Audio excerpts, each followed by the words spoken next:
আসসালামু আলাইকুম ওয়া রাহমাতুল্লাহি ওয়া বারাকাতুহু। আমি গাজী সালাউদ্দিন আপনাদেরকে স্বাগত জানাচ্ছি গাজী ট্রেনিং হোম এর আরেকটি নতুন টিউটোরিয়ালে। আজকের টিউটোরিয়ালটিতে আপনাদেরকে একটি চমৎকার বিষয় দেখাবো, যাতে করে আপনারা আপনাদের পেশাগত জীবনে এটি কাজে লাগাতে পারেন। আমাদের সবসময় আমরা চাই ডেভেলপমেন্ট, বিশেষ করে আমরা যদি প্রেজেন্টেশনের কোনো কাজ করতে চাই সেটাও আমরা ডেভেলপমেন্টের কাজ করতে চাই। আমরা যদি অনেক সময় দেখা যায় যে আমরা কি কাজ করতে চাই সেটা আমাদের মনে থাকে না, সেজন্য আমাদের মাঝে মাঝে নোটস দিতে হয়, কিংবা কখনো কখনো কোনো একটা কাজের মধ্যে গিয়ে আমরা কমেন্টস দিই।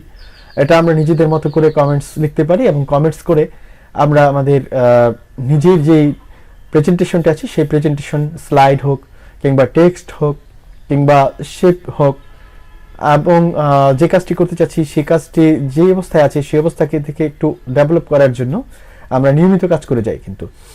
এবং এই যে নিয়মিত কাজ করি, এই কাজের জন্য, কাজকে উন্নত করার জন্য কমেন্টসের একটি গুরুত্বপূর্ণ ভূমিকা রয়েছে। এবং এই কমেন্টসের গুরুত্বপূর্ণ যে ভূমিকা রয়েছে, কিভাবে আমরা কমেন্টসের কাজগুলো করতে পারি সে সংক্রান্ত একটি বিষয় আমি আপনাদেরকে এখন শেয়ার করছি। আশা করি আপনারা প্রথম থেকে শুরু করে শেষ পর্যন্ত আজকের টিউটোরিয়ালটি দেখবেন এবং আপনারা আমার সাথে থাকবেন। তাহলে চলুন আমরা শুরু করি। প্রথমে আমরা একটি পাওয়ারপয়েন্ট প্রেজেন্টেশন, একটি স্লাইড ওপেন করে নিয়ে আমরা কাজ শুরু করব। এবং একটি ব্ল্যাঙ্ক স্লাইড নিচ্ছি, ব্ল্যাঙ্ক স্লাইড নিয়ে কাজ করি। যেমন আমি এখানে যদি একটি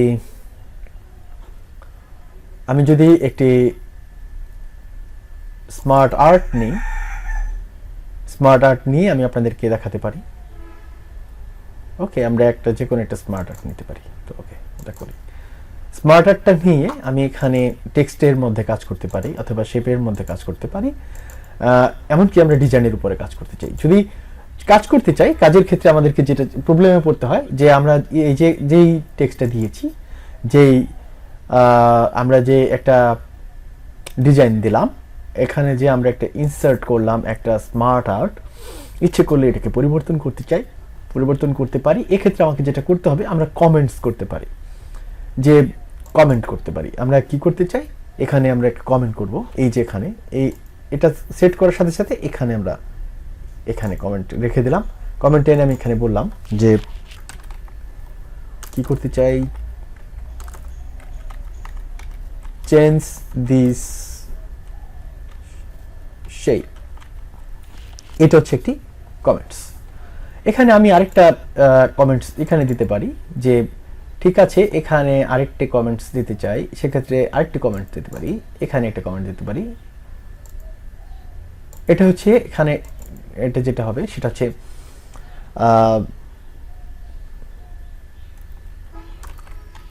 change this text. Okay, change this text. Okay, আরেকটা হতে পারে যে আমি ইচ্ছে করলে যে কোনো ক্ষেত্রে এটাকে বলতে পারি যে পুরো ডিজাইনটাকে চেঞ্জ করতে চাই।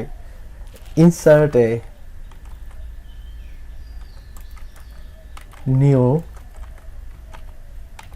ডিজাইন। অর্থাৎ আমরা এই কমেন্টসের উপরে বেস করে আমাদের এই কাজটি করতে পারি। এই কমেন্টসটি দেওয়া থাকবে যখন আমাদের এই স্লাইডটি দেওয়া থাকবে, অর্থাৎ আমরা যখন প্র্যাকটিক্যালি কাজ করতে শুরু করব তখন স্লাইড মোডে যখন থাকবে তখন। কিন্তু যদি আমরা এটাকে প্রেজেন্টেশন মোডে নিয়ে যাই, স্লাইড শোতে নিয়ে যাই, সেক্ষেত্রে এটা কিন্তু দেখাবে না। আমরা যদি স্লাইড শোতে চলে যাই সেক্ষেত্রে এটা দেখাচ্ছে না, কিন্তু যদি আমরা এই মোডে থাকি সেক্ষেত্রে এটা দেখাবে। এখানে কি আসছে যে প্রথমটা চলে আসলো কি, change this shape. Change this শেপের ক্ষেত্রে আমি এখানে যদি শেপটাকে চেঞ্জ করতে চাই, এক্ষেত্রে আমি এক্ষেত্রে আমি একটু চেঞ্জ করে দিতে পারি। অর্থাৎ এখানে কালার হতে পারি, যে কোনো একটা কিছু পরিবর্তন করে দিতে পারি। চেঞ্জ দিস শেপের ক্ষেত্রে আমি এখানে শেপের একটা ফরমেশন করতে পারি। ওকে, এখানটা চেঞ্জ করে দিতে পারি এটা। ওকে, চেঞ্জ দিস শেপ চেঞ্জ হয়ে গেল, অর্থাৎ ওই শেপের জায়গায় অন্য একটি শেপ সেট হয়ে গেল। এখন চেঞ্জ দিস টেক্সটের ক্ষেত্রে যেটা হচ্ছে, এখানে আমি টেক্সটের ক্ষেত্রে লিখে দিলাম বাংলাদেশ, তারপরে হচ্ছে এখানে ইন্ডিয়া। ওকে, এক্ষেত্রে আরেকটা হচ্ছে ইনসার্টেড ডিজাইন। ওকে, এখানে ডিজাইনের ক্ষেত্রে যেটা বলা হচ্ছে, এটা যখন সেট করেছি, চেক করেছি, তখন আমাদের এটা অ্যাক্টিভ হয়েছে। এই যে দেখুন এখানে এটা অ্যাক্টিভ হয়েছে। যখন এটাতে আসছি তখন এটা অ্যাক্টিভ হয়েছে। আবার এটা যখন অ্যাক্টিভ হয়েছে, দেখুন এখানে সাদা হয়ে যাচ্ছে, আমাদের যে ফিল কালারটা সেটা সাদা হয়ে যাচ্ছে। এবং যখন এটা কাজের জন্য অ্যাক্টিভ হচ্ছে, তখন এই ক্ষেত্রে এটা সাদার ক্ষেত্রে এটা সাদা থাকছে না, এটা নীল, এটা কি হয়ে গেল, অন্য একটা কালার হয়ে গেল।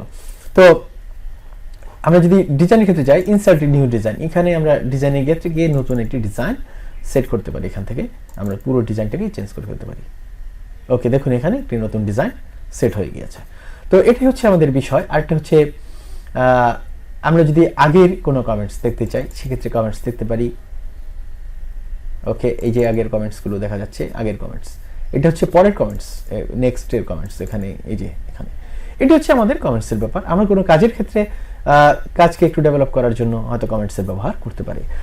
তো আশা করি আপনাদের ভালো লেগেছে। কিন্তু আমি আজকের টিউটোরিয়ালের বিদায় বেলায় আমি আপনাদেরকে একটি রিকোয়েস্ট করব, প্লিজ সাবস্ক্রাইব করুন আমার, subscribe the bell button and subscribe করে আমার বেল আইকনে ক্লিক করুন, হিট করুন বেল আইকনে, যাতে করে পরবর্তী নোটিফিকেশন আপনাদের কাছে পৌঁছে যায় এবং আপনারা নতুন কিছু শিখতে পারেন। আমি আপনাদের সেবায় নিয়োজিত আছি, আমি থাকবো। এবং গাজী ট্রেনিং হোম বিশ্বাস করে যে আমরা যদি আইসিটির সাথে থাকি, তাহলে আমরা নতুন একটি পৃথিবীতে এক ধাপ এগিয়ে যেতে পারবো। সেই এক ধাপ এগিয়ে যাওয়ার প্রত্যয়ে আছি, আপনাদের সাথে থাকবো সবসময়। আপনাদের সকলে সুন্দর ও মঙ্গলময় জীবন কামনা করে আজকের মতো ক্লাস এখানে শেষ করছি। আল্লাহ হাফেজ।